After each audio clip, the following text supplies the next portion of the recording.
தேரா இஷ்குமேன் படத்தோட second single பார்த்தீங்கன்னா வந்து ரிலீஸ் ஆயிருக்கு.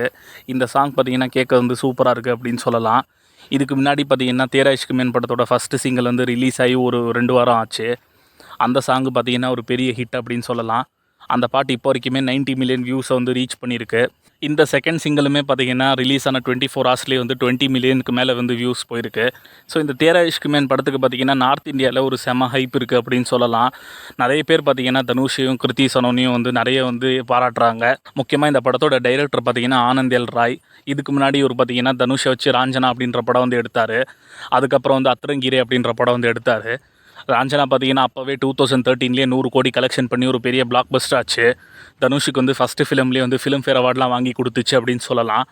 அத்திரங்கீரை படம் பார்த்தீங்கன்னா வந்து டைரெக்டாக ஓடிடியில் ரிலீஸ் ஆச்சு. இந்த மாதம் 28ஆம் தேதி பார்த்தீங்கன்னா தேரா இஷ்குமேன் படம் வந்து ரிலீஸ் ஆக போகுது. ஏஆர் ரஹ்மான் வந்து மறுபடியும் வந்து ஒரு மேஜிக்கை பண்ணியிருக்காரு அப்படின்னு தான் வந்து சொல்லணும். ஏஆர் ரஹ்மானும் தனுஷும் சேர்ந்தாலே அந்த காம்பினேஷனே வந்து வேறு லெவலில் இருக்கும். இந்த படத்தோட சாங்ஸுமே பார்த்தீங்கன்னா சூப்பராக இருக்குது. பார்ப்போம் இந்த படம் ரிலீஸ் ஆனதுக்கப்புறம் என்ன மாதிரியான ஒரு தாக்கத்தை வந்து ஏற்படுத்துது அப்படின்னு.